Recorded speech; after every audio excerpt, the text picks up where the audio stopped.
Welcome to the Fiscally Awesome podcast. I'm your host, Matt Gardner, founder and CEO of Hiline. Today on the pod, we have Jeff Knauss. Jeff is a very good friend. He's one of the first Hiline evangelists. He's a multi-time founder, and most recently just started Arcovo AI to help solve for automation in small businesses. So excited to jump into it. Jeff, what's up, man? Hey, Welcome buddy. to the How pod. are you?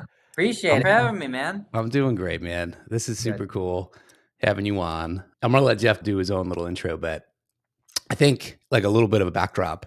Digital Hive was the first real company that really gave Hiline a shot, like way back in the day. And I still remember going to meet Jeff and his co-founder, Jake, at their office. And at that time, I had just started the business. I had $1 in my bank account.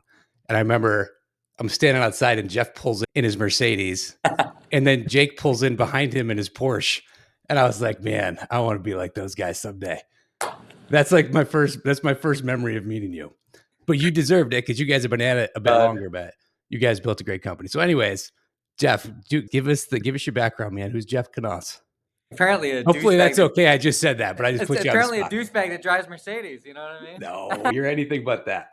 No, man. That's actually a great story. I've never heard you tell that. And I You love know? it because you know better than anyone. Even at that time, we were faking it till we make it. The cars, the That's the flash, game. like we were hanging on by a thread when we met you guys. Yeah, it was probably like, was it a rental? You just Yeah, using it? probably. I was trying to. Now, Jake definitely actually bought the car because he is incredibly not responsible with money. I was probably trying to impress clients and do the whole thing. And Dude, you guys were you guys were a darling. Jeff will talk about this, but Digital Hive was, were you 52nd on the Inc. 5000 list at your peak?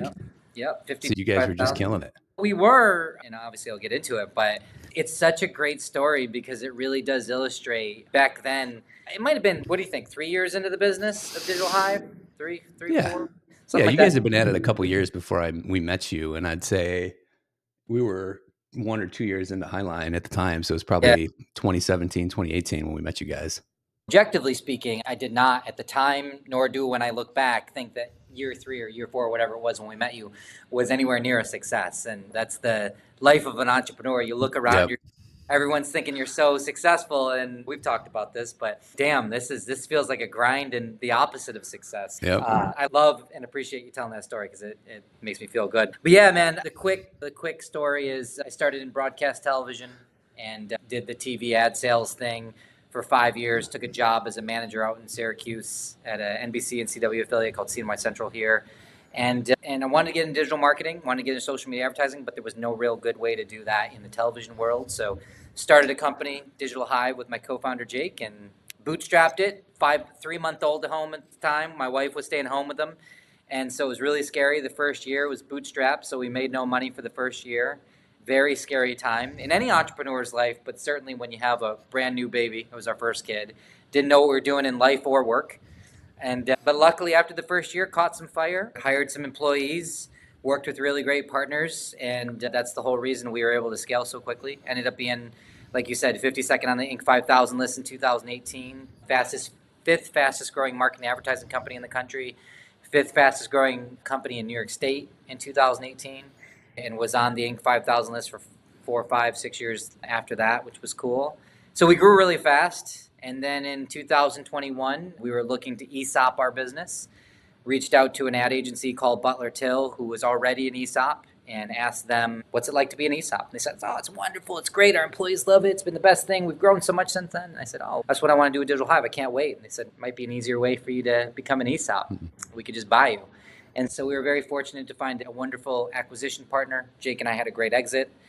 And I thought that was it. Thought that was the end of the story. I was like, all right, sweet. I did my work, had a great exit. I'm going to sit around and retire, hang out with the kids, lemonade, hang out with my wife. By the lake. And I went over to Finland with my wife and for 3 weeks because she's from Finland and we were hanging out with her family. Didn't have anything to do.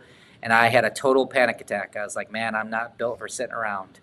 And so after that, I probably swung the pendulum too far the other way. I started a couple restaurants. I started a mastermind group. Started a new company called Open, That's education for students learning about entrepreneurism and business skills in general. For high school students and colleges, we create curriculums to teach students with practical skills, partnering with people like Damon John from Shark Tank and Melissa Benishai, who started Baked by Melissa, and all these wonderful people. And that was a couple years ago. And about a month ago, 3.5 weeks ago, I started an AI business, an AI automation agency. So I'm sure we'll talk about that. But I remember meeting a guy a long time ago and it was the first time I ever heard the term serial entrepreneur.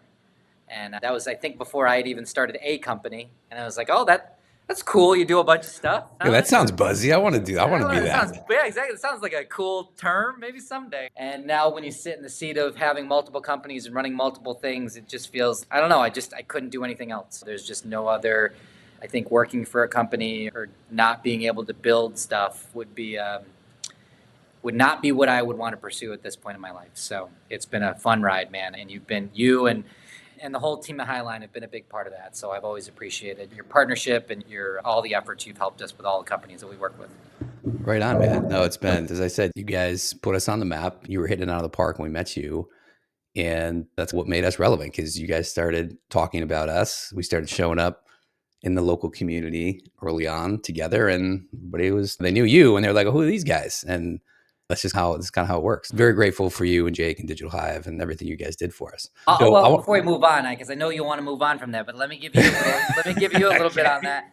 I'll also say, dude, you're giving us a little bit too much credit. While we might have been one of your first clients, we were desperately looking for you guys. We were not able to find partners and solutions in the way that you were giving it for financial advice, and you felt like true partners in the business. There was never another vendor that we felt a closer relationship to that added as much value to the business.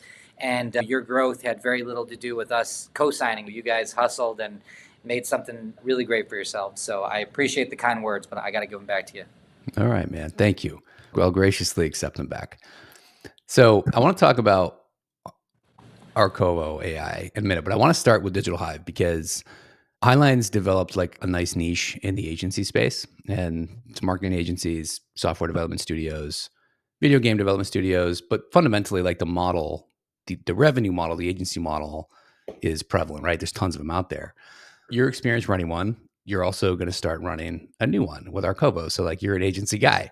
Mm-hmm. So for any of our clients or prospects or anybody who's in an agency or building one, talk to me about what it was like running Digital Hive, like very heavy, labor intensive, human capital business, scaled really fast, right? You went from 0 to 52nd on the Inc. 5000 list. What did you learn? What were like the things that stand out to you as, man, this is just like part of the deal if you're going to run and scale an agency? Yeah.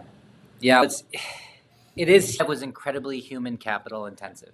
The only way that you scale is realizing that your people are your product, right? Like when you're a service-based business, you are literally providing a service. That is your business. And the people executing on that service they're real human beings.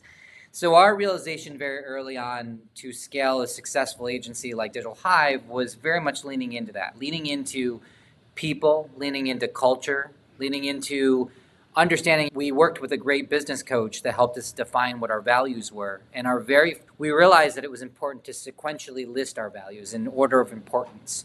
And our first value was our crew, our people. And the reason for that was because, and it feels, what's good is that I think that this is becoming a little bit more relevant, more prevalent in today's startup culture, tech culture, whatever it is. But it felt new at the time and welcomed in the idea that if you take care of your people, they'll take care of your clients. And we tried to prove that every single day by saying that our team came before even our clients, because if we don't take care of the best people on our team, then no one would be able to execute and build value for our clients. And so that was first and foremost an important realization for us, was that as we built a team, we needed to build the best team possible, and we needed to take care of them. Now, that said, and funny enough, I just had this conversation with Jake on the way in, that goes both ways. I think it's been popularized by either Reed Hastings, co-founder of Netflix, or Jeff Bezos. They both say this, but they liken the culture of their companies a lot less like a family and a lot more like a championship team. And you 100%. and Did you you and read I my have, LinkedIn post last 2 days ago? Because I literally no, just talked about this. I really, did. You should that's look. so funny. Yes. And give it a like too. I will. I will. It's like it in real life because I say this every onboarding with our employees. I say it every culture meeting we have with any team of any business I've ever run. We are not a family, we're a championship team because our goal is to build a dynasty. And if you want to, you can't fire your brother, you can't quit your sister. You literally have to live by the value of, yes, we want you to hit your buzzer beaters. We want you to win, to have the game winning shots, but we need you to hit your layups every day, every practice. We need you to Discipline, have every foundational consistency. piece. It's Yep. consistency, man. And if Yep. you don't, and if you can't, if you want to be a part of a championship team, enjoy all the spoils of having the parade, being part of something cool with a bigger vision than yourself, having really great, amazing people around you, you got to show up every day. And we're going to hold you accountable to that. And I think people get too wound up about accountability being a bad word. Accountability is a great word if you're an A-plus performer, right? Because you're being held accountable to how awesome you are. I'll tell you Yep. every single day, you knocked that client meeting out of the park. That solution you just built is incredible. I'm so happy. What an amazing job. You'll be held accountable with raises and promotions and praise and credit and all those things. And if you're not doing those things, you'll be held accountable to that too. And so I think that's when you're thinking about running an agency, it's about building a culture of excellence in human beings and accountability. Yep. You got to want to win. And you can't do it just by paying the most money. Like you can maybe buy a little bit of that for a period of time, but ultimately they have to buy into this. The team has to buy into your system and they have to buy into your vision and they have to understand how important it is to be disciplined in the system. And if you let that run amok and if you don't hold people accountable to that, it gets really tough to scale. Yes. Really tough to scale. And different stages of business too are going to require adjustments to the system and it's going to be different levels of accountability. And that part I think is super because we're basically an agency too, right? That stuff is really Sure. hard, really hard. Every year, every couple of years, you're like tweaking the system and it sends ripple effects through your culture at the end of the day, right? At the place of scale you guys are in, it's every year, every couple of years, you're tweaking the system. When you're a startup or when you're a smaller, it's daily. And that's Yep. another thing that I found in great employees, especially in an agency space that's growing. They need to be adaptable. Your team, you need to set the expectation because I think we're both on the same page as leaders. Everything is our fault. The good and the bad, everything is our fault. So when I think about a team that isn't performing, it's because either I haven't hired the right team, I haven't trained the right team, or I haven't given them the right tools to be successful. Yep. That's my fault. All of it is my fault. If I got a winning team, then I'm doing the right things, and that's also my fault. And so I think that to your point, man, like if your team is not adaptable, if they don't embrace change, because the fact is most people don't like change. That is Yep. just human nature. We get in our comfort zone. We like permanency. We like consistency. But when you're in an agency world where stuff is just changing, and also in a technology world where things are changing every day, if you aren't optimizing, if you aren't trying to be better every single day, which is another value of ours, you're going to fall behind and you're going to fail. Yep. Yeah, the technology change is changing really fast right now. And if you're in client service, man, like you have a lot of bosses. Like you have your internal organizational structure, but when you're in client service, your clients are going to constantly force you to reprioritize and you just have to be okay with it. Yeah. Like that's just the job. So anything else in terms of scaling an agency, like the human capital is obviously a big component of that. What else did you find was important that you took away from that first experience for how to grow it? One thing that comes to mind is sales cures all. And I think that there were so many moments in our history, Jake and I just talked about this too, where Like around the corner in that desk that I can't see. Jake, are he you in is. there? We keep him chained to the desk. He's whispering in my ear. It's fun because I get to talk to him every day again, which has been a wonderful change now that we're back together and doing the thing. But we just talked about how agency environment. I think that we had so many moments where we felt like, oh my gosh, the pipeline is empty. And we have a client, to your point around clients are your boss, right? I remember one year we had a client that it was represented about 28% of our business. And they told us at the end of the year they were firing us. And we were used to fast growth, and to have a 30% deficit going into the next year was a tough pill to swallow. And then on top of that, I did an equation. I sent a 13-page document to my leadership team to say, we're going to face a 40% deficit, guys, walking into the next year. I think it might have been maybe 18 to 19. I don't know what year exactly. And I sent this long document of here's all the clients we're going to lose likely. Here's the churn. And here's the upside. Here's some of the pipeline stuff. Here's what we're dealing with. But just walking into any business with a 40% nut that you have to just fill in to even get to break even for the year is tough. I think that most founders underestimate how important business development is. And I think most founders think about biz dev the wrong way. I don't think they prioritize it enough. And I just have a mentality of building long-lasting relationships that's not transactional, that's not looking for a sale today.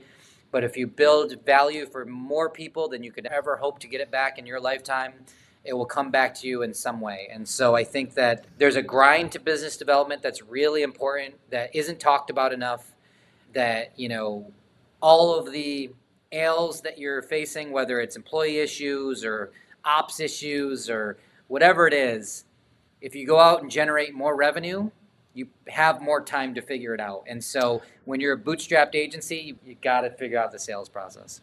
Yep. Yeah, it's good. The sales function sets the pace. That It sets the does. pace for everything else. It And does. it's hard to carry costs and say, I need to go get sales to cover my costs and to make X amount of dollars. You just have to understand how much you can grow your company, how much can you rely on that. And then you got to optimize your organization around it. I think it's easy to fall into the trap of doing it the other way around because you just get really tied to your team and it gets really personal for you as a founder because you got these people who are believing in you. But eventually you got to figure that part out. And I watched you tried to bring in sales leaders. You brought in other folks who were selling, but you also have to scale yourself out of That's right. being the only source of selling too. So do you mind talking a little bit about what that was like? Because I can also share my perspective. This is like really hard to get out of founder sales and get that muscle built inside the organization. What did you learn from that first go at it? You said it. We tried to hire a number of sales leaders that we were paying top dollar in the market, mid six figures for people to come in and try to revolutionize our sales process. We failed. I failed so many times doing that. What you realize, the reason that it's hard is because no one's going to sell your company the way you sell it. Nobody's going to have the same passion. No one's going to have the same understanding. Nobody's going to be able to navigate the story as well. And I don't know that I can say that I cracked the code. What I did was I found someone, his name's Mike Kite, and I found someone that was a tremendous sales leader, a tremendous human being, and someone that was able to model the way that I sold, which was very relationship driven, was very non-pressure filled, was very long-term, but also knew,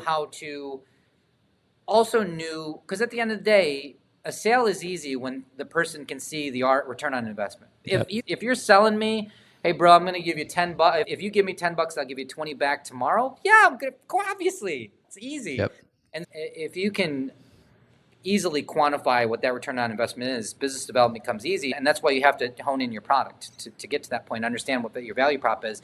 I don't know that we ever solved it, but I think it's just so important to say that, because people don't talk about it plainly enough. It's everybody's, oh, you scaled Digital Hive. What a wonderful achievement. Oh, you were 52nd on the fastest growth. Yeah, because we sold shit. That's what we did. We sold the stuff. Yep. And I think that, to your point, you got to get out of your own way with founder sales. You have, because it's never going to scale just on your own. We were able to create a lead generation funnel that created some lead opportunities. But ultimately, what we did was we got it to a point where our leads we sold them down a system, and a lot of times, especially for the bigger ones, I had to come in for the punch even towards the end. So again, I can't claim that it's all. Nothing wrong with executive sponsorship, man, on big deals. That's Yeah, a good thing. I think at a certain stage, it has to be, right? Yeah.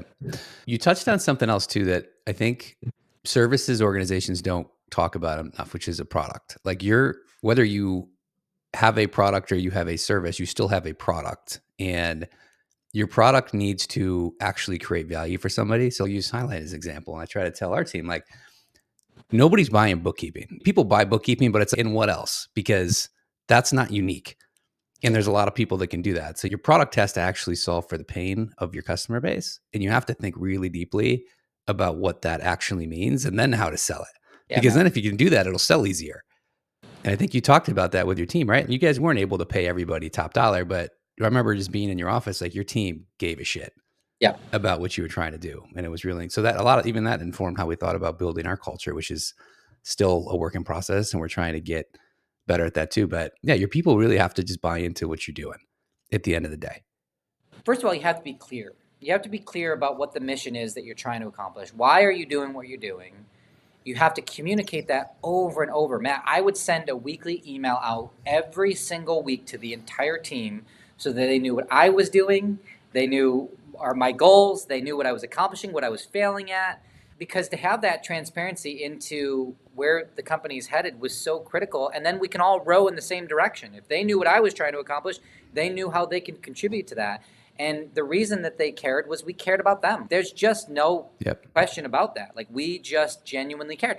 And to your point, that was a challenge for me and still is. And that's what I think probably my biggest learning into my new companies is we weren't able to pay top dollar at that time. We were a bootstrap company, margins were thin. We tried to offer a lot of services to a lot of people.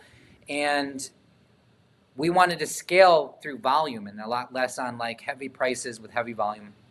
And so that didn't account for having to be able to pay the top dollar. We tried to pay people as fairly as possible and figure out how to put people up the ladder and create a workflow that would give them opportunities for promotions and things, raises. But ultimately, I'd rather at this point in my business life, I'd rather pay someone at top dollar market if they're going to be an incredible contributor than try to hire 2 people or 3 people for less money that are still figuring it out. It's just, to me, the return on investment is incredibly better doing it that way. So perspective is important, right? So when you're bootstrapping and when you haven't been through an exit and you're trying to pay yourself, because you got to make a living, you got to take care of your family. It's harder to make that sacrifice, even though you probably should still do it. So true. So if you're bootstrapping, if you're trying to put money in the bank too, I think you can put more money in the bank if you actually just take the advice that Jeff just laid out there. So, dude, let's talk finance and agency life for a second. And then I want to talk about Arcovo. When you look back on Digital Hive and probably starting out more as like a novice as a founder, learning finance and accounting, how important it is, what that all means, what are the common things that you think some agencies out there could learn from your experience? What do you wish that you knew day one that you didn't know until the day you were done about finance and accounting? Really good. Dude, I didn't know anything about finance and accounting when I started my business. I had never had a business. I never thought about starting a business. I was not from an entrepreneurial family. I didn't have entrepreneurial friends. And so I didn't know anything. I didn't know the first thing about what a P&L was. It just was never entered my life. I was in a corporate role that didn't have that necessity. And the first piece of advice I'd give is to learn to love it. And now I love it. Right now, when I get and you know this about, like, I love a P&L because it tells you everything that you need to know. Many things you need to know about your business. The important stuff you need to know about your business is right there. It's a roadmap. But I remember getting when we would send you your package. I remember getting 30 questions back from you every month. When I was like your CFO in the early days, you'd have lots and lots of questions and curiosities about it, which was cool. Yeah, man. Dude, what do you think about Digit? Have you had enough exposure to Digits yet to have an opinion on what that change has been like for you? I haven't had enough exposure yet to it outside of playing around with it. And man, it's a total game changer. We talked at lunch a little while ago about what Digits was going to do, and I didn't really understand it until I saw it. Man, getting real-time insights, whoa, that is like, I think that has the potential to revolutionize the way we all do work, the way that you run a company. And to your point, like, why would we not have that? In today's day and age, why would we not have access to how we're performing on the 13th of the month for that month? Why would we not have these things? It's crazy. We have to guess how we're doing financially every month. It doesn't make any sense. It's like a win shot. It feels like we're making money this month. Yeah, dude, it's been like that forever, man. So that's cool. This is like any number one tube, I think, where that can go in terms of the level of proficiency that you can get from that day in and day out. But yeah, so you're enjoying like self-serving on the dashboard and sure. And it's no different than when I look at my bank account, right? My cash flow, because I do that like probably many entrepreneurs. I look at it 3 times a day. You know, I open up my bank account to be like, how much cash do we have and what's going out? And I look at my bill.com and I'm always trying to figure out in my head where we stand financially for the month, because it's the lifeblood of your business. And if you go back to what you just said, The way that I feel like I've had an advantage in life, and specifically for entrepreneurism, is because I didn't know anything. I came into entrepreneurship completely ignorant, with no ego about what I should and shouldn't know. I needed to learn everything. And to your point, asking questions, I never felt ashamed to ask a stupid question because Nor I didn't should you. know anything. And I think Yeah. it gets in the way of some people. I've seen it happen where entrepreneurs tend to, because their job is to solve the hardest problems that no one else can solve, we feel the need to be the know-it-alls. We feel like we need to have every answer to every question. And then when it comes to financials, I know a lot of business owners that didn't grow up in accounting, that didn't take financial courses in college. That's math is not their strong suit. But what I mean by learning to love it, man, is like you don't need to love to learn. It's like digital marketing was. I didn't need to learn to love how to create a Facebook ad and how to optimize it and how to A/B test.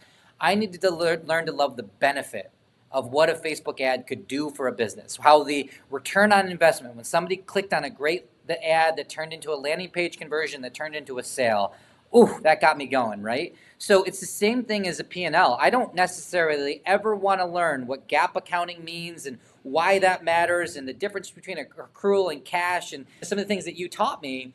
I don't need to learn to love that. What I need to learn to love is, all right, my top line revenue, and then my gross revenue. What does that look like? What's my overhead? What's the middle expenses? And what does my bottom line look like? And how can I improve all of it?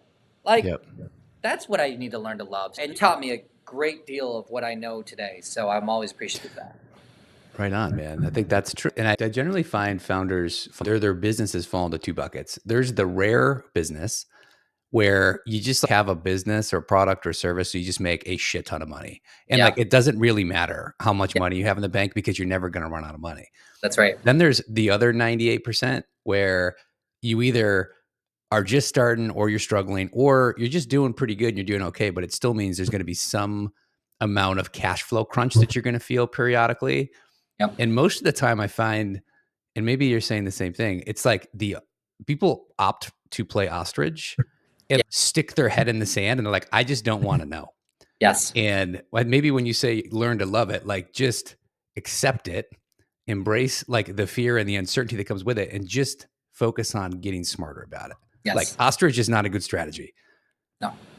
No, it's not. And I will say that the positive and the benefit and the negative with you was that I was able to ostrich a little bit sometimes because I knew I had you guys in my corner, right? And I Yep. think some people have great CFOs or they have great financial folks in their team that they, as a CEO, can just say, oh, the financials are handled. I'll think about everything else. No, I would urge every CEO, if your job is financial management, financial health of the company, because at the end Which of it the is. day, That's your job. that's your job. And if you Yep. get that wrong, it's your fault. I don't Yep. care if your CFO gives you the wrong data. I don't care if the person you trust the most gives you some kind of insight. At the end of the day, you have to process, analyze, and make good judgments about how you're deploying cash, investments, time, whatever it is, so that your financial health of your company is strong. And if you don't do that, that's your fault. So if you play ostrich, dude, you got nobody else to blame but yourself. Yep. I agree. Okay. Dude, let's pivot the conversation. Let's talk about Arcovo AI. What's the backdrop? What are you building? When did you start it? What's the vision? Where are we going with this whole thing? Yeah, And so you're running it back with your old co-founder, which is sure great. am. Sure am. It Did you draw was. that bot behind you, by the way? I did. Do you like it? No, I do like it. the funniest thing about that is that behind that is an Open logo, which is another company I run. And Channel 9 was coming in to do a news story, and they're like, "Do you have anything with Arcovo?" And I drew this robot as a joke.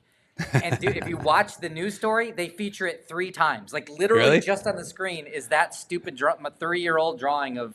I'm not an artist, and that's Sounds a like pretty that just famous became your robot. logo, man. I think It's it just kind of became your did. logo. It actually did give us an idea to automate something. We're going to be launching a cool robot thing soon, so with the basis of that. So I guess all things have value. But yeah, man, I was speaking of TV. I was doing a news story. I think PBS was doing an interview, and the interviewer asked me, if you were to give the advice of what company should someone start today, a young person's trying to start their first company, some experienced entrepreneur, whatever.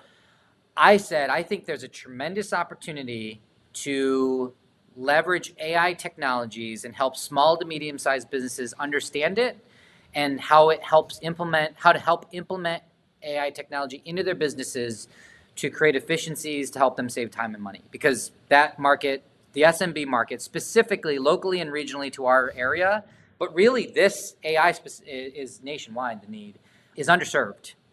And I said that on the thing. I said it actually a couple more times in different news things and social media and all kinds of stuff. And I just kept banging this drum of why is no one doing this? And like entrepreneurs, what we do is like, all right, well, nobody's going to solve it. I'll take the swing. I talked to Jake, and he said he had been doing the same thing, obsessing over AI and learning a bunch of stuff. And he had got his chief AI officer certification, which is like a big deal. And I'm like, bro, this feels exactly the same intersection that we had at Digital Hive. Digital marketing, social media advertising, businesses know they needed it. They didn't know how to do it themselves. It's fast moving. They wanted to invest in it. They understood the return on investment opportunity. And the people supplying it were ad agencies that did TV, radio, billboards, and oh, by the way, we do digital. No one was just doing digital marketing at the time. And so I'm like, we are at the same exact intersection where SMBs know they need it. They know it can be beneficial to business. They will invest in it, but no one's serving it. And I'm like, let's run it back, bud. And he agreed. And within 1 week, we had 53 meetings set up on our calendar. That's crazy. Dude, I'm sitting here and I'm smiling because you're talking about your TV interviews and your speaking engagements. And if you don't know Jeff is like an incredibly gifted public speaker. And the second time I met Jeff, after I met you in the parking lot, I went to, you know how Center State CEO does like the 5 leader talk every year? And you did a talk at the Rosemont Gifford Zoo. Yeah. You remember that? So I'm in the back and I went there to watch you. And there's just like a room full of suits and a lot of boomer generation, folks older than us. And you're up there just dropping F-bombs to make your point. And I was like, this guy is awesome. That is something. Yeah, that's a real thing that I got to at times try to rein in. I love it. Don't rate it in, man. I thought it was great. So anyways, so with Arcovo, I agree with you that AI is like this really buzzy thing. He knows they should be using it. Nobody knows what that means or how to get started, how to do it. Yeah. So I think there's the current state of what is possible and the types of workflows and business operations that are automatable. And then there's the art of what is possible that's going to take some more time. So right now, what do you see? 53 meetings. You sent me your calendar when we were trying to book this. And I was like, wow, talk about pipeline development in a week. Yep. Like, what are you seeing as a common theme and where you see opportunity for small businesses to start to use it? Yeah. So first and foremost, I think it's important to set the playing field. We are an AI automation agency that leverages AI automation to create efficiencies inside of workflows for companies that are automating out the repetitive, mundane tasks that humans are currently doing that compute should really be doing in 2025 to save time and money. That's really the benefit, right? To save your team time, to have your team focused on more important work that actually moves the business forward, and to save money and maybe potentially not having to hire people in the future because you can redeploy these folks that you have on the team for more important things as you scale, and also make money, right? So those 3 things. We bucket in three buckets: sales and marketing, customer support, operations. Sales and marketing is scrubbing leads across the internet, creating enriched profiles, leveraging social media profiles, deploying it into the CRM, generating custom emails to go out to that enriched profile, to set the appointment, booking the calendar. Everything is hands-free, whereas right now it's a very manual process. This is an example of the sales and marketing. Customer support's chatbots, operations, having systems talk to one another. It's that type of workflow today. It's RPA, but with AI levered on top of it.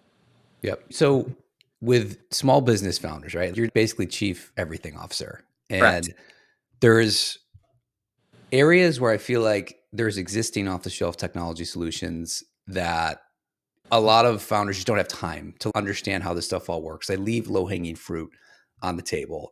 Like, you could do more with HubSpot or Salesforce or other tools. And then you can do more on top of that with other solutions too. So where are most of the companies that you're going through and doing discovery with? Are you still trying to help them get the table stakes stuff that's available and build on top of it? Or do you feel like most companies have got the table stakes under control and it's all about now optimization with AI? It's a really good question. The gap in knowledge, execution about AI is such an incredible delta, as you can imagine, right? Like, Yep. there's people that, to your point, table stakes, they have nothing. It's paper. Like, we write everything down on paper and pen, and we hand it to one another in between the office, to incredibly advanced automations and workflows and systems that they use.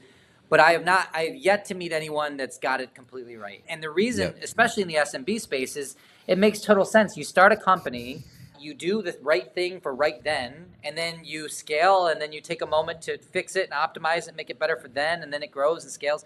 And it's constantly changing. And by the time you look back, you're like, man, we left a wake of terror in terms of soft systems, processes. But who has time to go back and fix all that? Yep. And so what we do is we don't say, look, we're going to come in and we're going to implement sales. You've never worked with Salesforce. We're going to build a whole new Salesforce. No, we say you have existing systems and they're functional, but how can we, first of all, roadmap out, create a visual roadmap of your current processes, and then say, where are those gaps to fill in with AI and automation tools that will bridge the gap from you having 100 hours a week of manual labor to 10? How can we do Yep. that? Yep. And are you finding receptiveness, or is it like your people's brains are exploding? They're like, that sounds like a lot of work that I'll have to put into it too. And we're going to do it, but maybe tomorrow. Because there's a difference between I want it and I understand what it's going to take and require to do it, because it's not just doing it. It's like the change management and changing the way that you work too. Where are we as humans on the adoption curve right now? Yeah, probably very similar to the embracing delta that we have these technologies. There's people that are like jumping up and down literally in their office, being like, this is exactly what we've been looking for. How quickly can you start? To, woof, I get it, but geez Louise, that seems like a lot. And so there's definitely a big gap. We've encountered all of it already. And and the art of it, Matt, similar to digital marketing. And that's why we feel so fortunate, A, to be at the forefront of this revolution, but B, to have the playbook of Digital Hive, because we know how to take technical advances, how to think about change management, and make it palatable for someone that already feels overwhelmed, right? If somebody wants to work with us, it probably means that they're feeling overwhelmed. So to invite more work to, while it may pan out in a year or two or 6 months, 3 months, however long it takes, it's not today. And that's the whole reason they haven't done it themselves. So we navigate that conversation really well by taking it in bite-sized pieces. We don't try to swallow the ocean. We don't come in and say, we're going to revolutionize your business. We say we can revolutionize the biggest pain point you have right now, which might just be onboarding your employees. Let's start there. And then once we can prove out, wow, yeah, it was an investment of our time, but look at how much we're going to save. And then everything else. We validate by tracking those hours saved. We have a dashboard that says you've saved X amount of time, which equates to X amount of dollars, because we equate a value to all those things. Once we really can showcase the return on investment, it becomes honestly a no-brainer. And that's where the opportunity lies, is that this technology actually can make a meaningful difference. And once people experience it, I think it's going to be addicting. Yep. I think, and we talk about the future of where you see it going too. I personally think that it's going to be like, instead of managing big teams, you're going to be managing lots of different systems and technologies and AI agents and bots to Yep. do the work that you used to rely on your less experienced team to do. And it's almost like anybody who works in a business is going to have this fundamental skill if you're going to be successful at some point. And it's probably not that far away, to be honest. Like inside the next 10 years, Yes. you think that, yeah.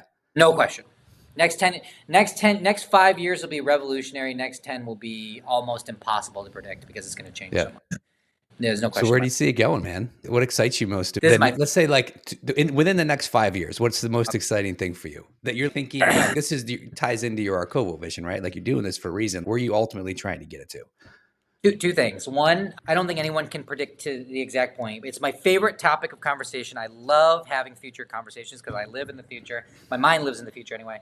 And so that's one, is that no one can really predict it. But B, the reason we're doing this is so that we can stay on the leading edge of it. So that way, no matter where it goes, we know where it's pivoting, and we can pivot faster than anybody else, because it's all we do every single day. We see it in businesses. So that's the biggest thing. If I had to predict, I think you actually hit the nail on the head. What we're already seeing, there's a guy, it might be on YouTube or something.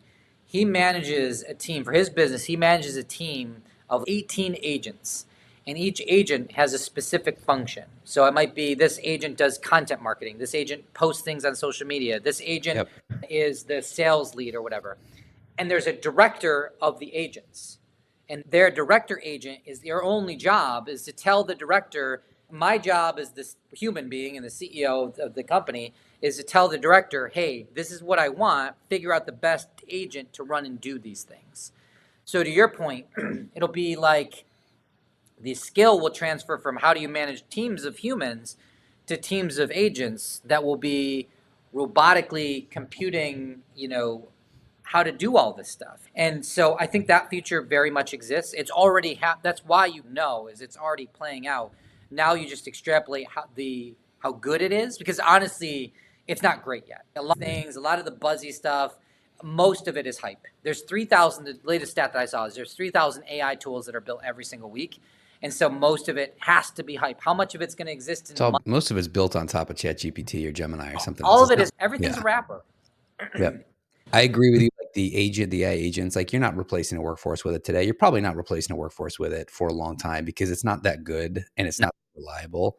No. There is a lot of low level work that those things are very good at managing for you. So it's an opportunity to think about optimizing your workforce. And those agents are only going to be as good as you train them to be. So like you have to have a great business model and great workflows and all of these things, because it isn't just going to come in and figure it out for you. Most likely there's still very much incredible business building opportunity, but it just is going to look different. You're going to use more and more technology over time, and everybody's going to be that much more productive. Yeah, we believe very much in the human in the loop philosophy, right?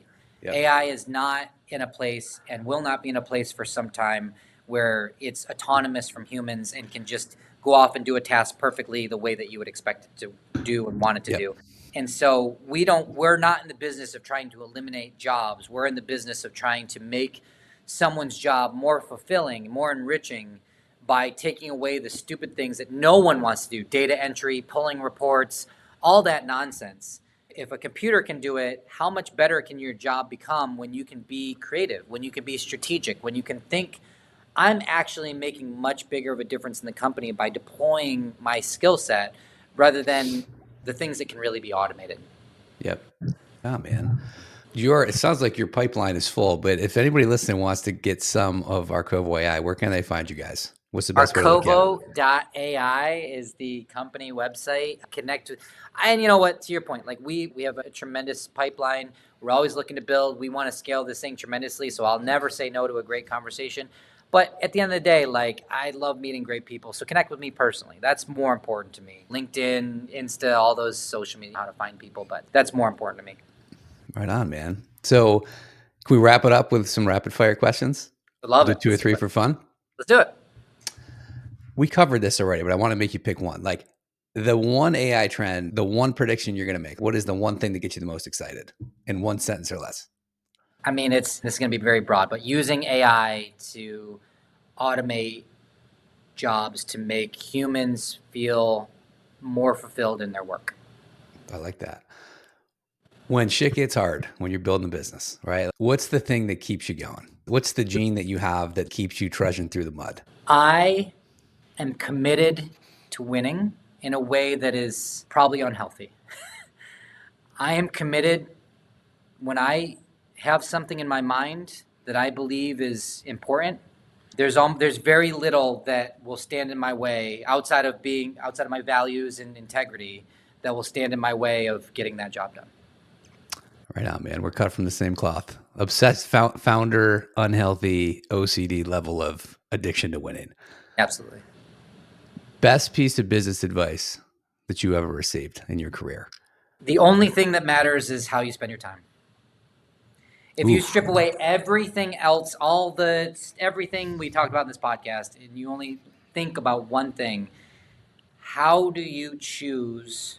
Like, what's the rubric you use to choose how you spend your time throughout your life? And if you have a really good rubric and you understand your goals, you understand the things that are important to you, and you spend your time doing things that matter, making steps towards the goals that you have, because you understand the things that matter to you in your life, you'll live a great life. If you don't do that, if you're rudderless through life and you just do whatever feels good in that moment and you don't manage your time well, you're going to have a shitty life. That's good advice, man. Look at you. It's the truth. Business wisdom. The truth. Cool. Dude, it's been awesome having you on. And I love what you're doing with Arcovo. Wishing you guys all the best. Jake, if you're over there and you can hear me, give me a wave. Shut up. Hey, listen, stop. You're riling him up. We need to... I keep him on a low dose of drugs so that he just pounds away at the computer. That's how we become so efficient. Dude, I'm wishing you guys all the best, man. And we appreciate your time and insights. And we'll check you later, man. Look forward to seeing you soon. Thank you, brother. Thanks for having me on. I always love talking to you. You got it, man. Cheers.